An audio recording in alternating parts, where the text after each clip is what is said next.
do another paint cast. Working on a little bit of the Cephalyx Army tonight for the Donate or Paint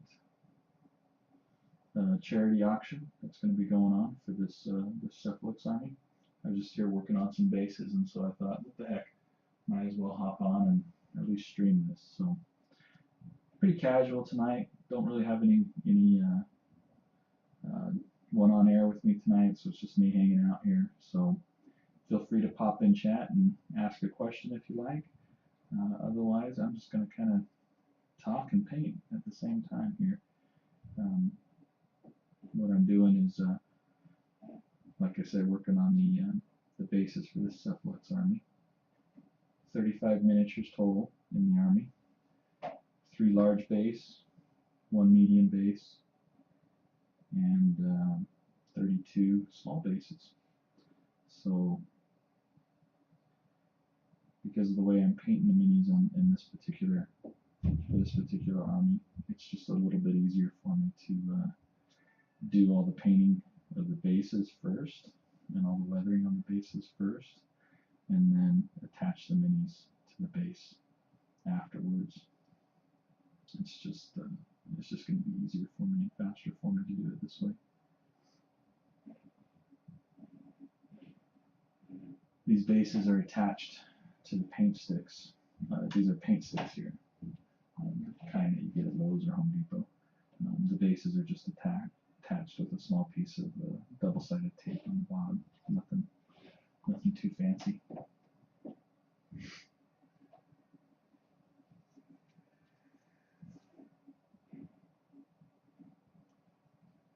These bases were airbrushed. Well, actually, let me tell you a little bit about the bases first, I suppose. These come from Secret Weapon Miniature. They were donated for this army. They're pretty cool company. I know Justin. I knew him a little bit. Got to know him a little bit when I lived in California. The hobby store, the game store that I used to frequent there, he also used to hang out there quite a bit as well. And it'd be pretty cool. He'd bring us products in every now and then and stuff, and get to check it out, which was really neat. So Justin's a good guy. He really supports the gaming community, and really cool guy for donating these bases for Mark's Army. Super excited about that. So this line, they are the round lip bases. So like the kind you get in War Machine. So if you see it from the side there, you can see the round lip to the edge. Okay, so that's the category they would be under on his website, is the round lip category. And this particular name of bases is called the Iron Deck bases. And as I was perusing through his website, I felt like this one matched most closely the idea I had in my head for how I wanted this army to look. So these are the ones I chose for it, and I really like how they're turning out. They're really well done. They needed almost no cleanup. Justin's bases always are really good shape. The most work I've ever had to do to a base is just clean up a little bit around the edge. But once you give them a wash and rinse off and get some primer on them, they're fantastic. The quality on them is really nice, and he's got quite a large selection on his website of different ones to choose from. I've done several armies, painted several armies with his bases on there, and it does a lot to add some unique character and some unique detail to your army. If you're not wanting to spend a lot of time basing your army, resin bases are a great way to go. So this particular paint stick that I'm working on here, these are the red bases for the army. They because there's so many small based figures, and so many of those figures look so similar, the way that I am setting this up so that they can be differentiated from most easily is to change the coloring on the basing slightly, so that way the units are more easily identified. So these are the red bases, okay? I've already been working a little bit on the yellow bases. Okay, so red, yellow. And then I've got some green ones that I'm hoping to get to tonight as well. So that will be the way to differentiate between everything most easily once they're all ready to go. So it should be pretty cool when it's done. Here's you guys have already seen this, but I'll show it to you again. Here is the Cephalyx monstrosity with his base already done, and so he's already got the red going on this one. One of the other monstrosities will have some yellow detail on the base, and then another one will have some green detail on the base. So that'll be how they differentiate those monstrosities. In addition to those, the basing on the monstrosities, the heads, the helmets, are also slightly different colors. So red, one yellow, one green, and that will match the base colors as well, and will be another easy way to identify what model's what for whoever ends up winning this army. So yeah, it should be pretty good. So the base coat on these bases, I primed them, started by priming them black, P3 black primer, and then once that primer had dried for about 12 hours, 24 hours, I then did a solid base coat of Crix Vein highlight. That was the base color for the entire, all the bases were painted that base color. And then did a little bit of shading with Crix Vein base to emphasize the shadow, and then to really push the shadow on some spots down even further, added a drop or two of black to the Crix Vein base to really make it dark and really add some dark shadow to the bases. And then to highlight, I just used straight Thrall flesh from P3 paint, and that went at the opposite end of the shadow to create the highlight. And then the yellow was created using Badger Air, Model Air mustard gas, I believe it was, and as the base color. The highlight was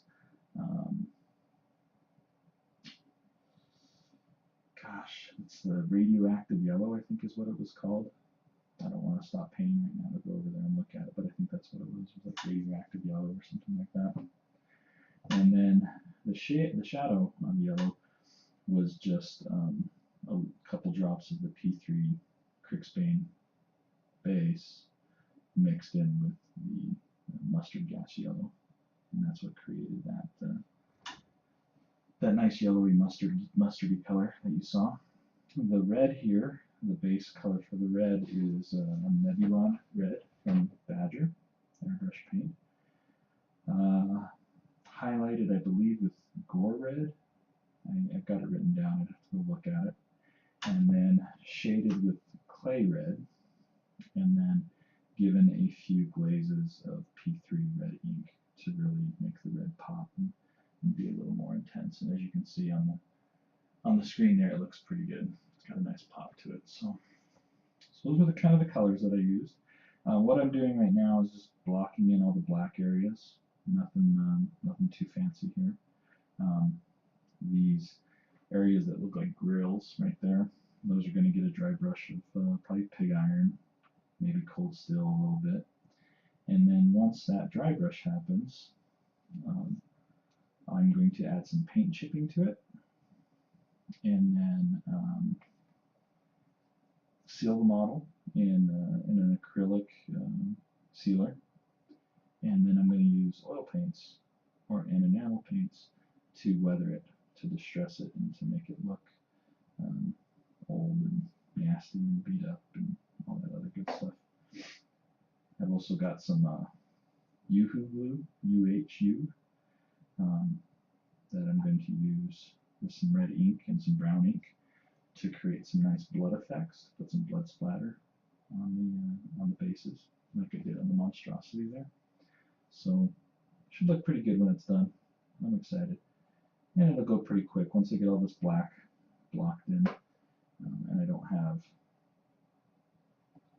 so much detail work to do, the washes and the oils and stuff. That'll all go pretty quick. And then it'll just sit and dry for a few days until I start getting the minis painted, and before you know it, we'll be attaching minis to bases. So, and this army will be ready to go.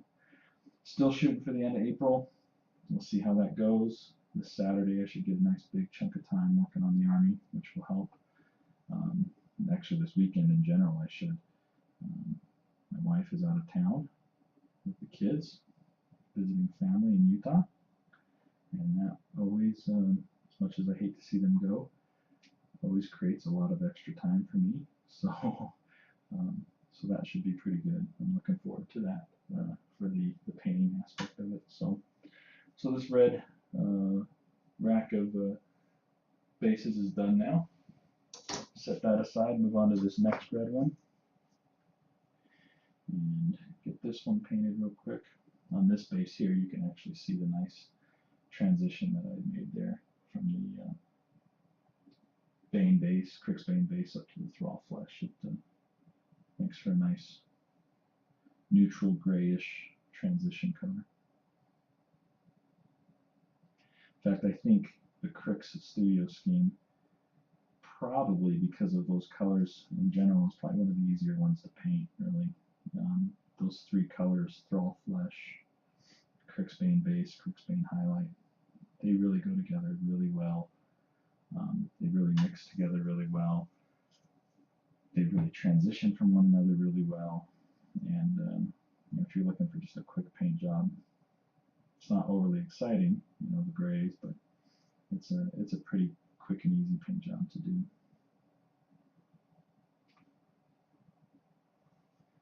So for those of you that aren't catching this live and catching it on YouTube, I hope you've been enjoying these videos. Please take the time to like them and leave a comment if you'd like. For those of you who are seeing these videos for the first time, what I do is I call them PaintCast tutorial videos.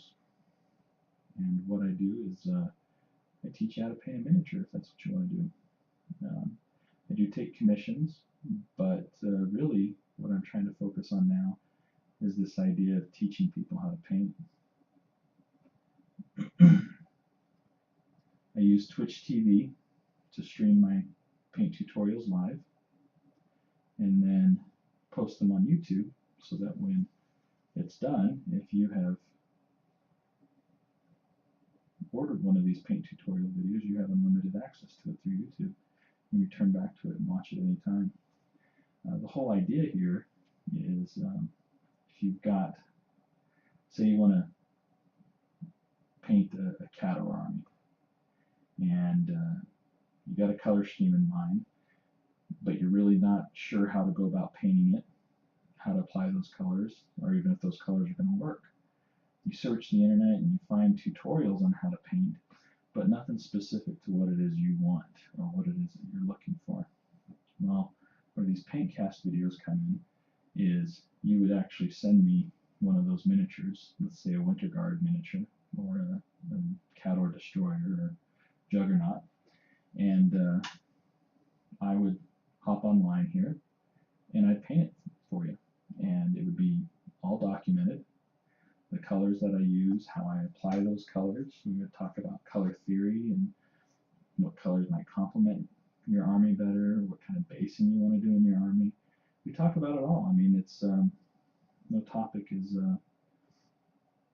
taboo necessarily. It's just whatever it is you want to learn about painting, I'm going to cover it with you and help you be a better painter, because that's my goal in doing this is to teach you how to do that, teach you how to be a better painter. So if you're interested in getting it done, let me know. You can check out my Facebook page, Facebook.com/Red Modeling Paint. I've got a couple of documents up there on the notes page that kind of explain how the process works, and has an FAQ up there as well. Some frequently asked questions I get about this process. But feel free to take a look at it. If you have specific questions, shoot me an email. Be happy to cover it with you and help you figure out what it is you want to do. month of April is going to be a fairly busy month. Got some cool tutorial videos coming up. Speaking of cricks, here in the next week or two, we got a purple cricks army coming up, and I'm going to be doing the painting on a couple of those miniatures to show the client how to paint the purple that he wants. He also has some questions about OSL and airbrushing, and I'm just about to the point where I'm comfortable with the setup that I have for my airbrush for these PaintCast videos. So there's going to be some airbrushing taking place, which I know is huge. I know a ton of people want to get into it. There's a lot of questions about it, you know, and it's a tool that I use all the time when I paint, and it could really be a time saver for you once you figure out, you know, get past that initial learning curve of it. So so April's going to have some good ones coming up. There's also going to be a tutorial towards the end of April on a Signar charger. I think that's the guy with the two guns. I'm pretty sure it is. And that one's going to focus very heavily on two-brush blending. Really for a second, or for more from the perspective of kind of covering large areas with two-brush blending. So that one should be pretty good when that hits at the end of April. So that's kind of the broadcast schedule that I'm looking towards right now for the rest of April. And May is even looking like it's going to start filling up here pretty soon as well, with a couple different ones coming up. So and then of course through all of that is going to be more PaintCast videos on this Cephalyx army here, and getting these guys ready to go for the donations.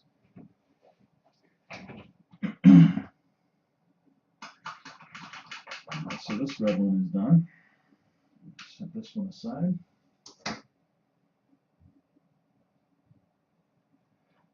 No, Eric, they're not Legos. They're secret weapon miniature bases. Eric is chiming in on the chat here. He thought these looked like Legos. The bases look like Legos on the paint sticks here. So nope, just bases.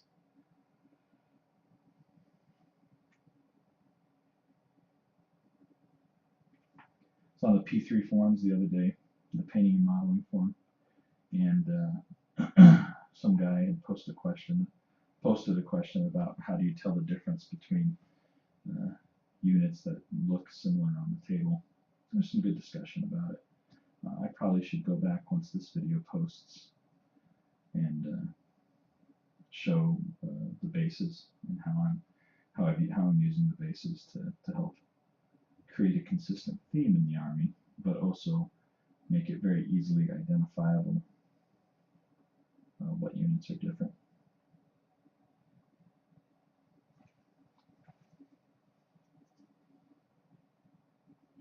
Because that's a common problem, I think, in War Machine too, especially also when you have armies that have multiples of the same unit. For example, I'm thinking about running a double bastions list in my Manoth army.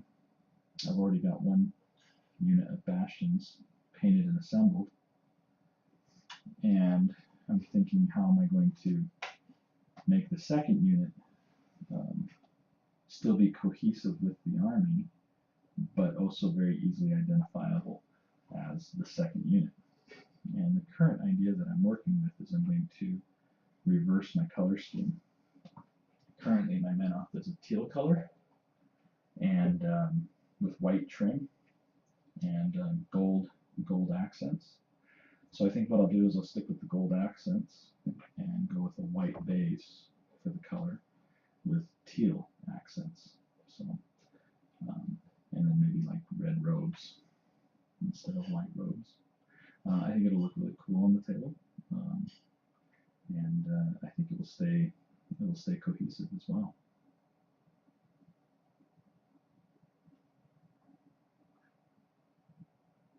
So many bases.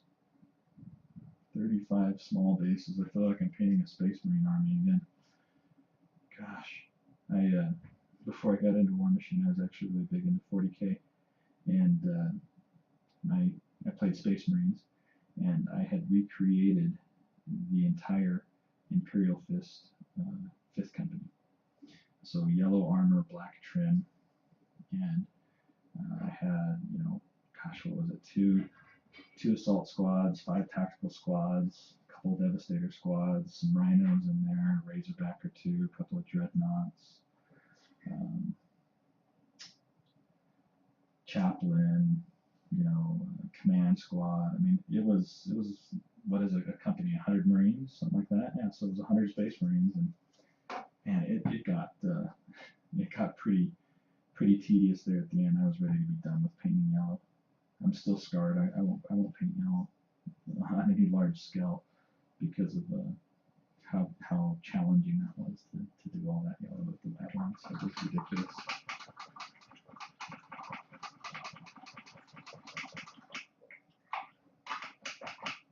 Yeah, salamanders are pretty cool too. In fact, someone in chat here just was talking about a salamander army that they had.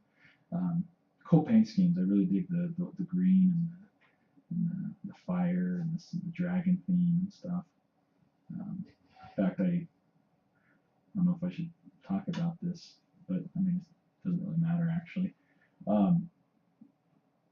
One of the factions I'm thinking of getting into next, painting-wise at least, once I finish up my Circle Army, is Cricks, and that's the kind of the place I'm looking for inspiration right now for the Cricks is actually salamanders, and thinking about how I can incorporate some dragon themes into some of the painting of the jacks and stuff. So I don't know, might look kind of cool.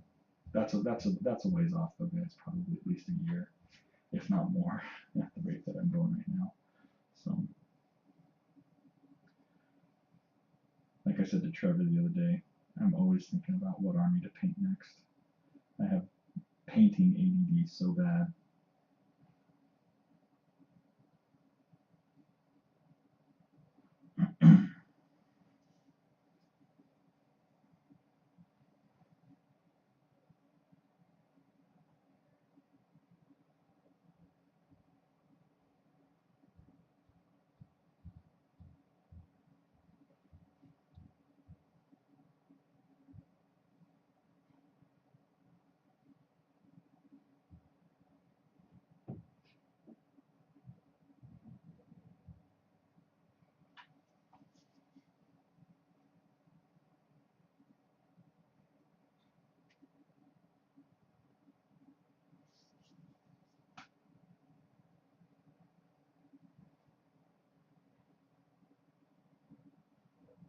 So we'll get to the paint chipping here in just a minute, guys, and I'll show you guys how I do quick and easy paint chips on surfaces using just a bit of blister foam.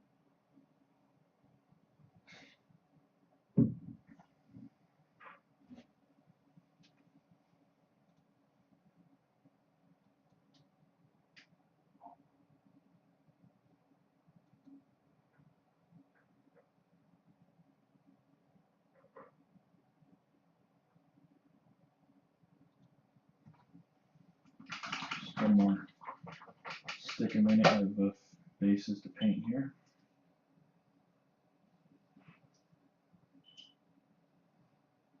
Eric, have you picked up any of that Armada yet?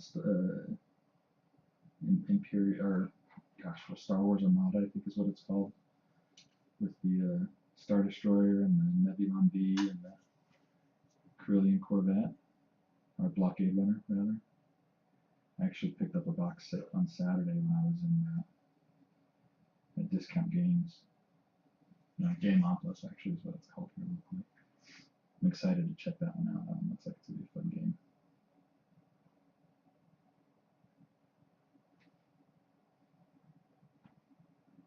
My kids play X-Wing with me, and well, rather I play it with them. I still have to help them quite a bit, but it's fun. It's enjoyable. They like it. They're big Star Wars fans.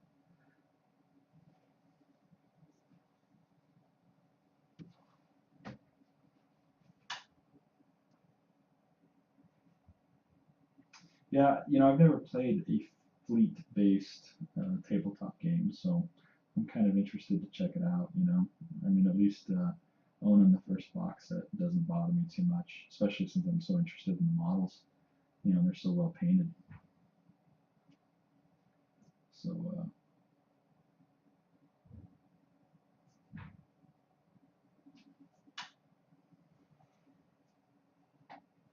X-Wing's pretty cool. I've been digging that one. I've been playing that one a lot, and I'm enjoying that game quite a bit. Still not sure if I like the Empire or if I like the Rebellion better. Also picked up Imperial Assault while I was at the shop this weekend too, and that looks like a fun one. I'm itching to try that one as well. Good Star Wars games out there right now. It's a good time to be a Star Wars fan.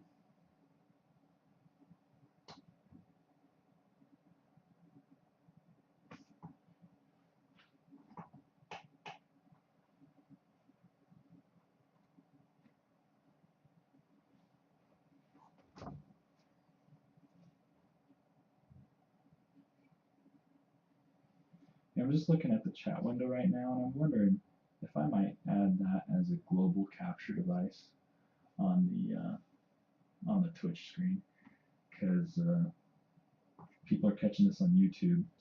They're not seeing the comments that I'm responding to, and it might be a good way to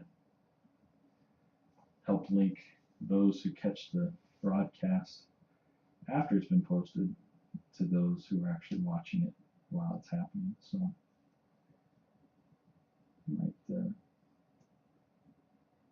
might look into doing that. I don't think it would be all that hard to do on Twitch. I think it's pretty easy actually.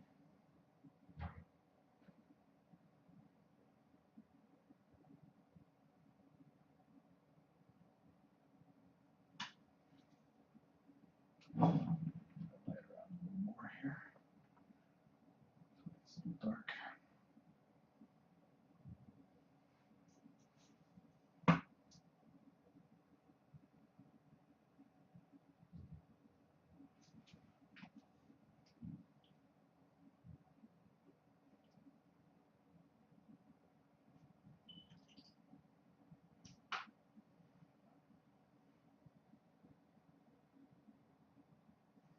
I picked up the Scum box set with the two. I think it's got a Y wing in it and two E wings, if I remember right.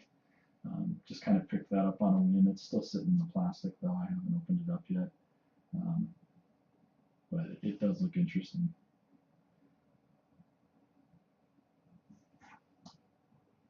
Thinking about actually doing some repainting of some of the Star Wars minis, just to kind of throw that out there to everyone.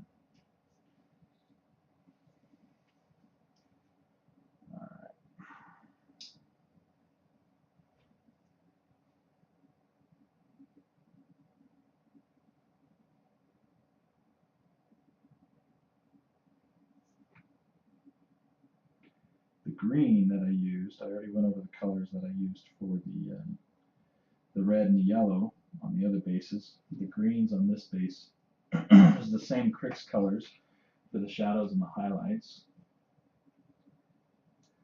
And what I did for the green was the base color was Vallejo light green, and I can't remember off the top of my head what the shadow color was for the green, but when this army gets auctioned off, all that information along with color cards will all be included. So, and you'll be able to contact me if you want. I'd be happy to answer any questions from the person who wins this army as far as paint scheme and how to replicate it and stuff. I have no problems with that. I don't look at paint recipes for my commission work as proprietary. I know that there's some commission painters who do, and that's fine. I respect that. And, I'm not going to question their decision to do so, but I mean,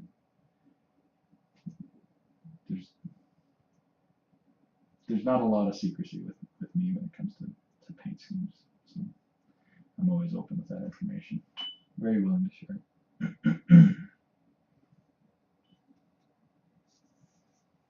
All Alright, 3 more left here, guys. I'm going to get through these real quick here, and then we'll move on to some paint chipping and show you guys what to do there. Finally, also, another piece of news, got my ER room schedule finally today for the month of April. How's that for professionalism, getting it to you 3 days before the month starts, 2 days before the month starts. So I'll be able to update my calendar, my Google Calendar, that has all my broadcast times on there. So I'll be getting that up probably tonight or tomorrow night.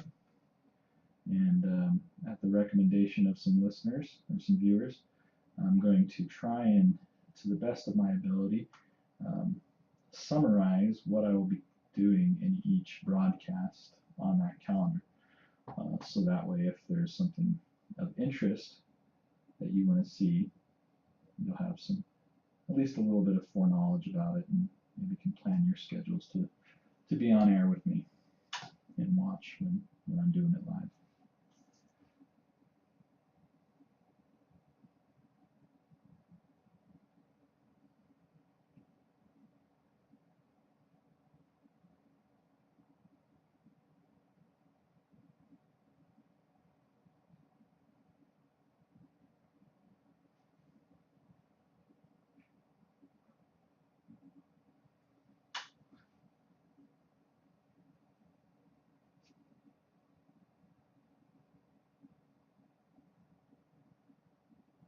Sharing is caring. Yes, it is, Eric. Yes, it is.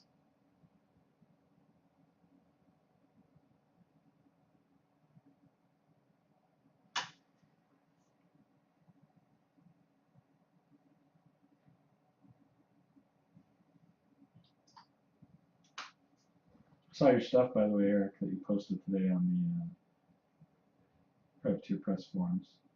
That Crix is looking pretty nice, man. Good work. Looks good. Very clean.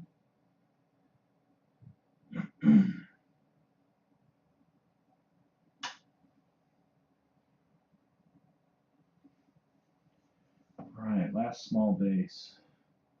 I just got two large bases to do after this one, but I haven't even primed those ones yet, so I won't even be going near those tonight.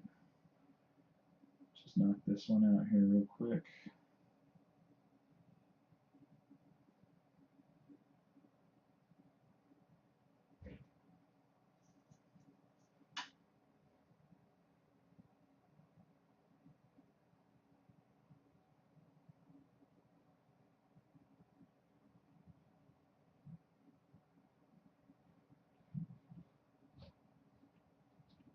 Okay.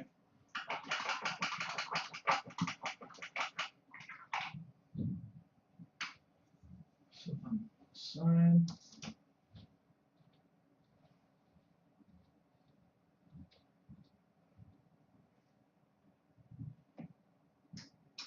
Right, so let's grab some of these yellow bases here. And what I need now is a piece of foam. What you can use is some blister foam. Get yourself just a little chunk of it. Okay. And I'll show you guys how I do paint chipping. Okay. If you look, let me come back to the original guy I was working on here. If you look here, you tighten it up and zoom in.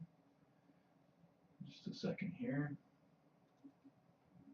Pull up my zoom feature here.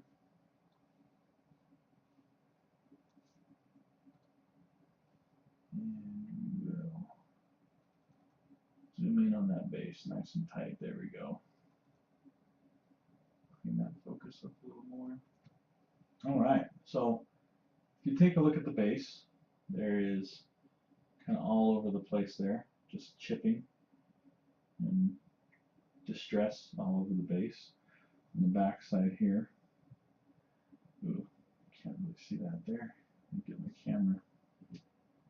There we go. There we go. On the back side here, you see all the paint chips there and stuff. So I'm going to just show you real quick how I do that, how I replicate that. So if you're wanting to do it yourself, you can get it done. It's super easy to do, very quick, very efficient.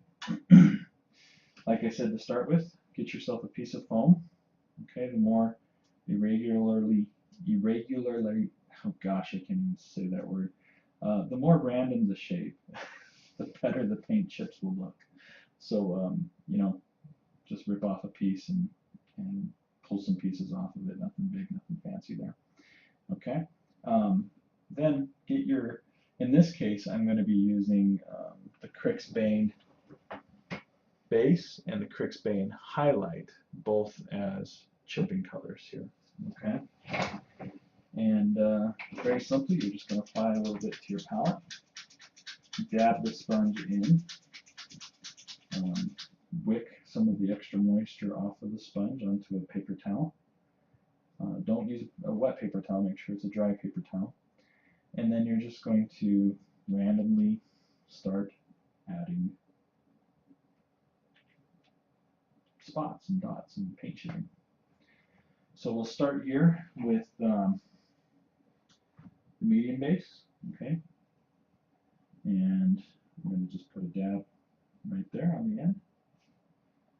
Wick off that paint onto a dry paper towel, and then just start rotating the sponge and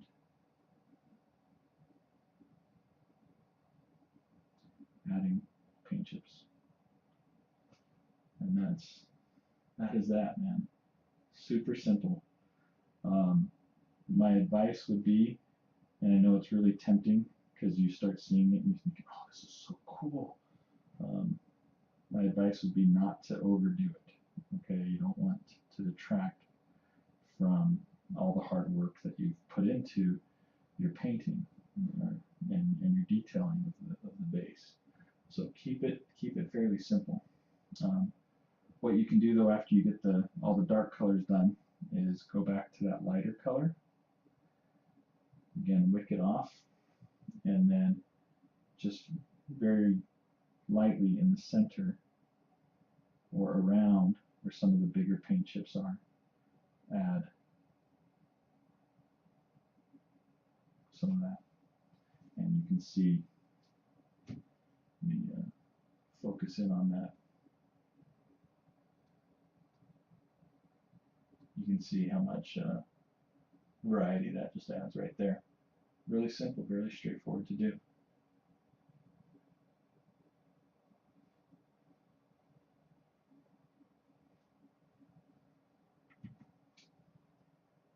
Yeah, not sure why my mic is sounding odd. I haven't adjusted any of the settings on it.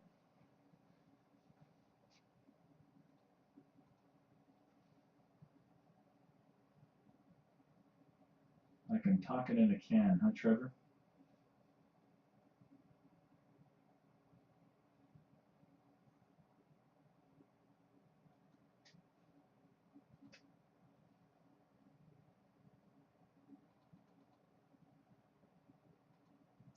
Well, we'll have to see if that's something I can't fix on the back end with editing. But for now, the show is going to go on.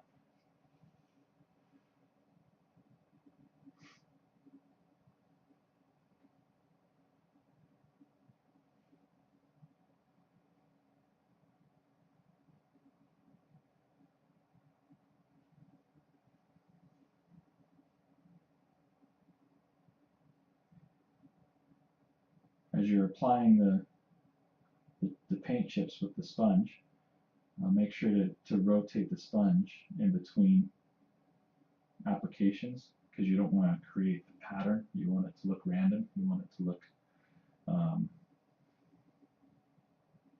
like there's no problems with it, or like there's no consistency to it.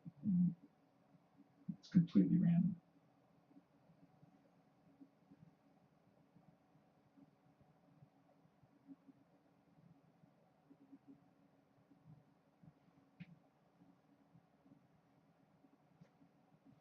Focus a little bit there too, guys.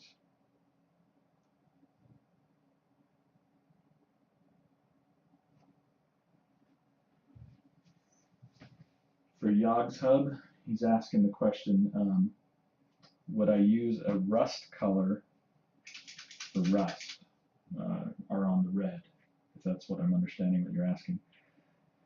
No, I would not. I'm actually going to be using this same exact color on the red. The rust is going to come when I'm adding the enamel paints, which will come later, because right now, after this dries, I'm going to be adding a layer, an acrylic clear coat over the top to seal everything up. And then once I get that all sealed up, then I'm going to go in with enamel paints and add some rust and some other texture and things like that to the bases. But that's very simply put, just paint chipping right there. And it looks ultra clean because I haven't gone in with the oil paints at this point to distress the bases further.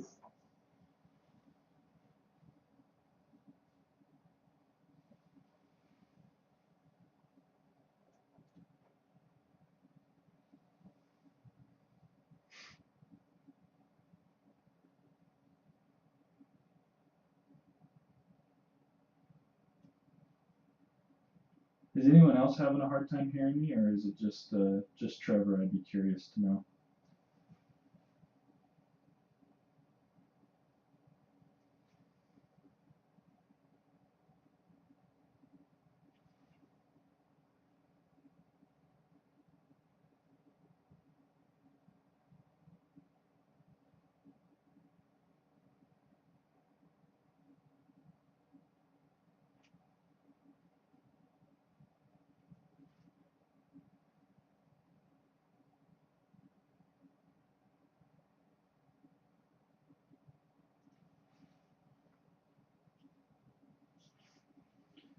The reason why you don't want to, earlier I spoke when I was talking about dipping the end of the sponge into your paint and then wicking it off on a dry paper towel.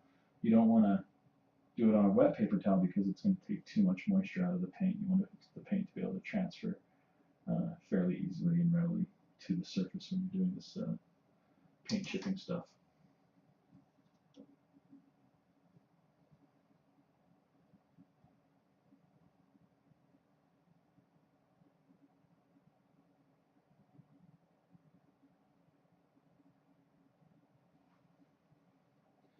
You know what? Maybe it's my beard.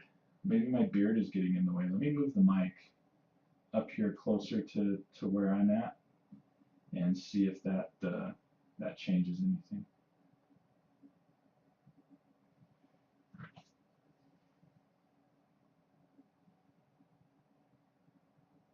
Okay, is that any better? Does that clear up some of the echoey sound that you guys are hearing?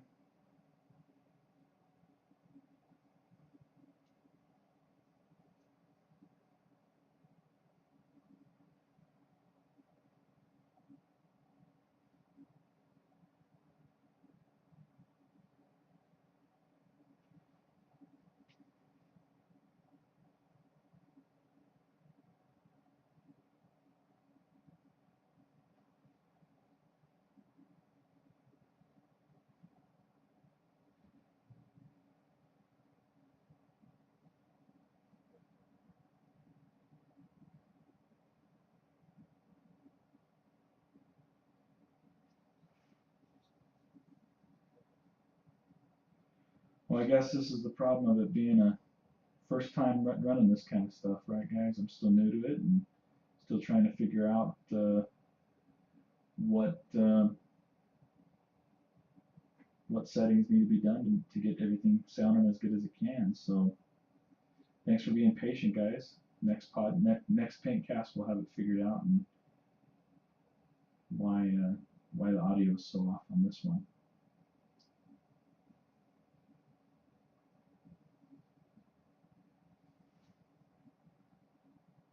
Alright, so there's the paint chips on those.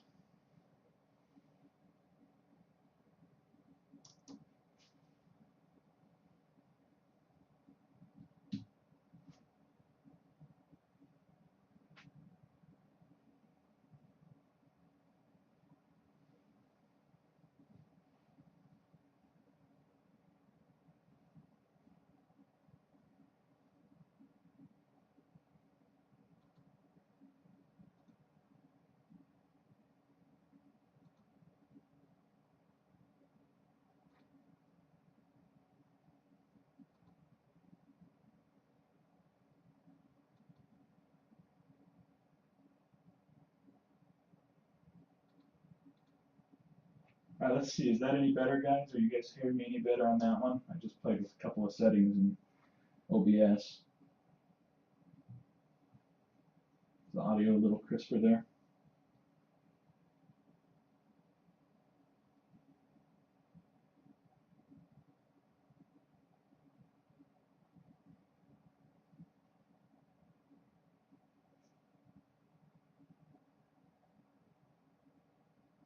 Someone had also asked earlier about using a red or brown over the red paint, and I said no, I'd use the gray.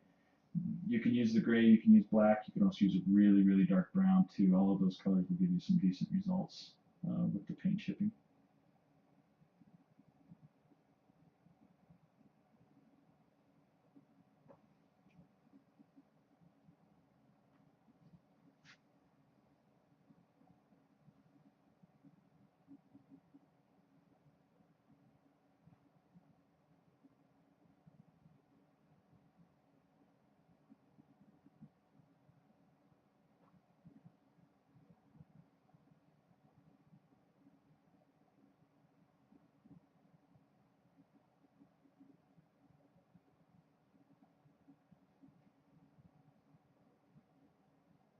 Alright, there's that one done.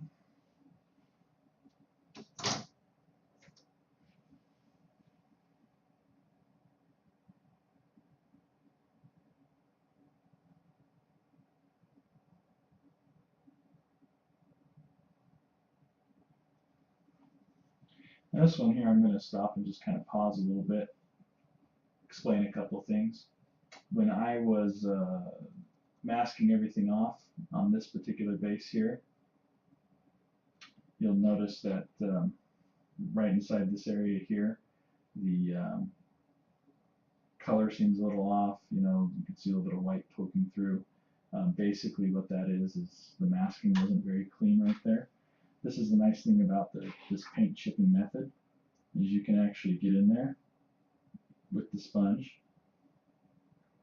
and cover up mistakes like that. And no one will even know that it was ever there except those that watched this PaintCast. There you go. And the last one here, at least the last red one.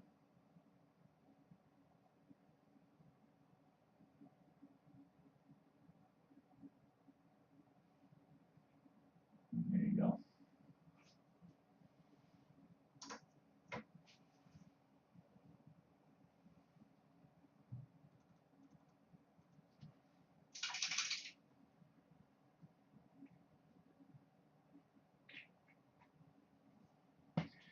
And on these green ones here, go through these really quick. Hopefully tomorrow I should be able to, or in the next couple of days, get on and after these have had an acrylic coat applied to them, get on air and show you guys how I do my weathering with oil paints and stuff. That'll be a treat. People always are wanting to know that kind of stuff, how to do the weathering with oil paints and shading, and oil washes, all that kind of stuff. It's all fun stuff.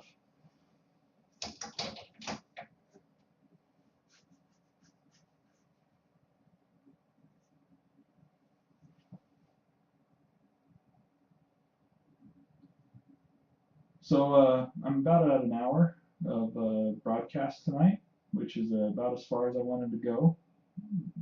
I want to play around with putting shorter, more condensed YouTube videos up and seeing if just helping people who aren't able to tune in live and who don't have a whole 2 hours to sit down and watch the whole thing. So before I finish up for the night, anyone have any questions or any comments that I can answer before I wrap up?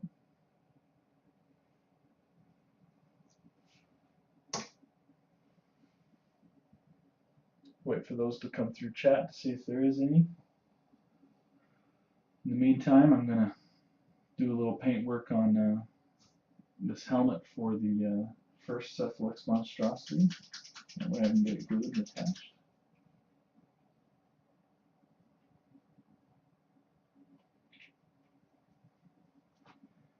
Just using a P3 pig iron on this one. And all I'm doing right here is just picking out these little metallic details.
Last thing I want to do here on this guy too before I finish up these details is I'm going to add some paint chipping to his helmet as well. Put some right across the top here. And kind of come right down through the middle there as if he'd been headbutting some stuff. Use the dry end of the sponge to kind of absorb some of the extra moisture and add a little bit of extra texture there.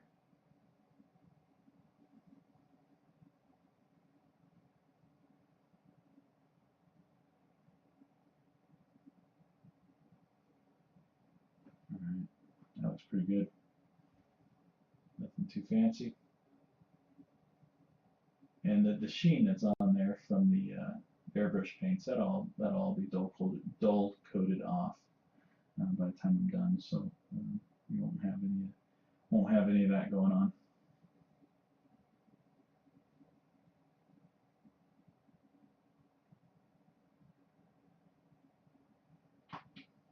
All right. I think I do want to add also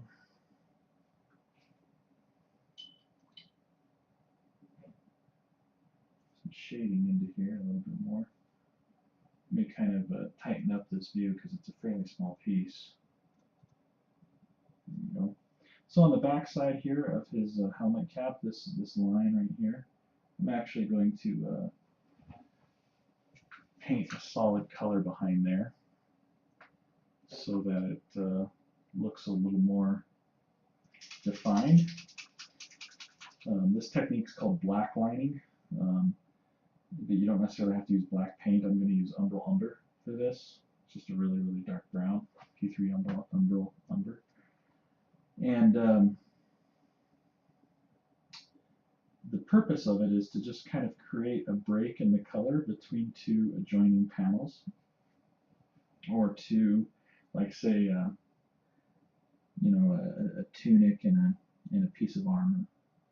You know, it kind of adds a hard line and breaks the color up just a little bit, so that it's not, so things don't just blend together so easily. And you know, if you were to use a black color, then yeah, you know, that'd be a really, really strong delineation between the two parts. But by using this brown, it softens it a little bit more and makes it so it's not quite as hard, but still serves the purpose of creating the shadow and creating the change between the two areas. You see, when you look at it from like that angle there, you can really see the purpose that it serves.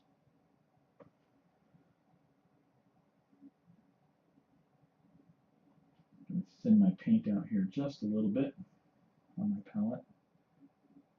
And I'm going to just add a drop of the black to it here. Create a slightly darker brown. And I'm going to paint the panel line right here. Add that detail in.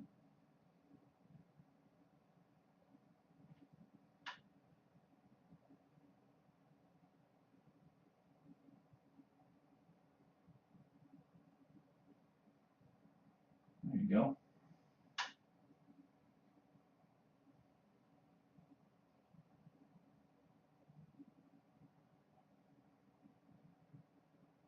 Across the top here.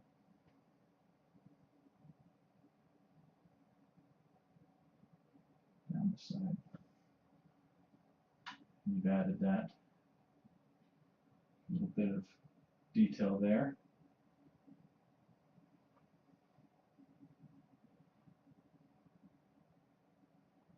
Add a little bit of shading in here.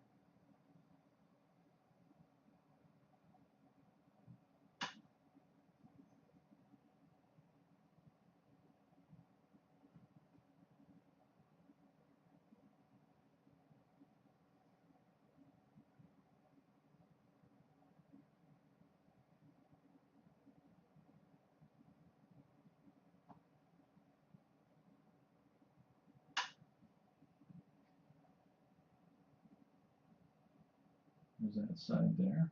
Go around here to the other side, kind of do the same thing.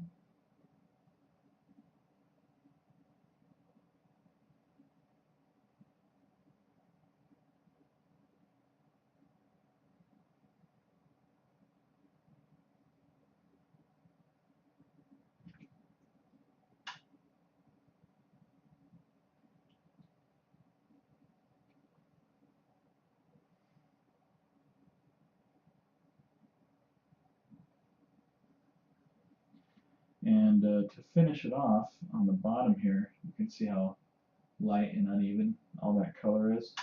I'm just going to mix a little more black into that brown color that I had made up. And just not trying to be overly clean or do any kind of shading here, but I'm just getting rid of some of this light color that's underneath here so that when I glue the helmet on, we're not going to have anything poking through that I don't want poking through, color-wise. I'm going to keep it all fairly dark and shaded in here. Do the same thing kind of under this bolt right here. Same thing on the other side.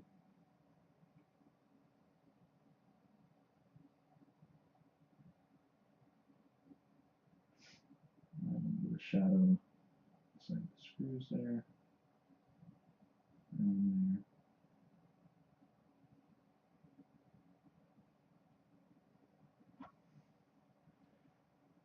See how that head's come along, looks a lot better there.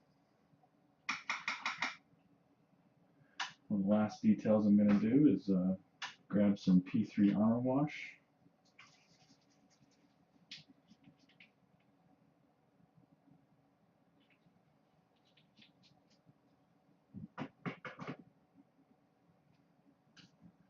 And just wash the area under here. I'm going to apply it fairly heavy because I want it to be fairly dark. And I can always go back and recapture some of the color if I need to.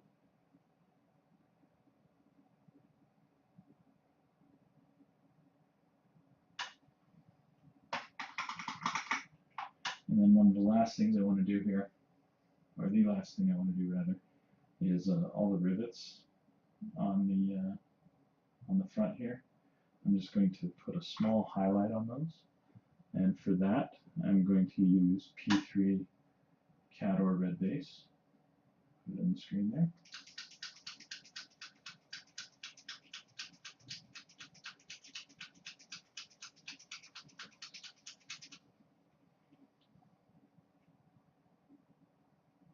So I never heard back from anyone in chat. The quick changes I did to the audio, did that improve things or are they about the same? Be curious to know.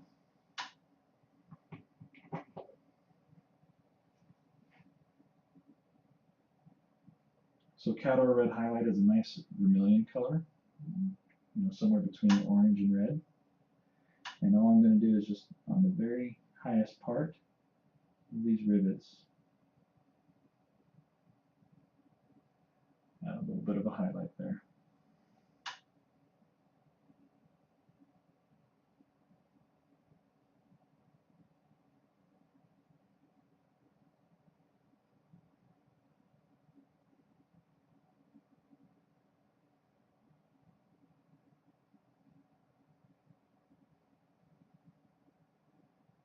Makes things pop just a bit more there.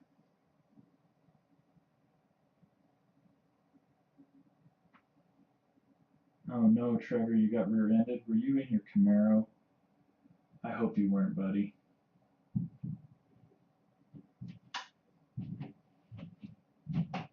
I'm also going to add a little bit of a highlight just along this top edge here. On the tops of the little bolts right here.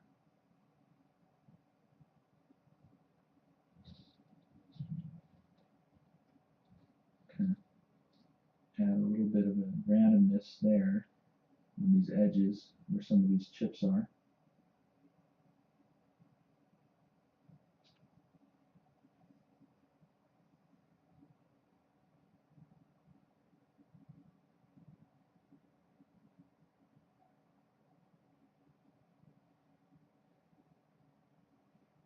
And just going to add a couple little dots of it around this front shield here. Just a little discoloration.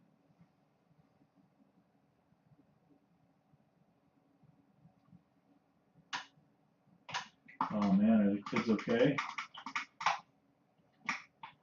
Sorry to hear that, bud. We can talk about it off air. We don't need to talk about it here, sorry. But I hope everyone's okay though, nonetheless. Alright, so this helmet's about done.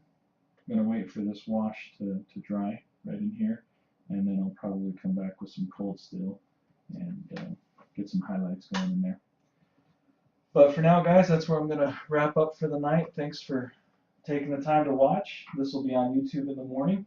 Again, if you have any questions, feel free to email me at redmodeling@gmail.com, or you can hit me up on Facebook at Facebook.com/redmodeling. Until next time, guys, have a great night. Keep your brushes moving. Talk to you later.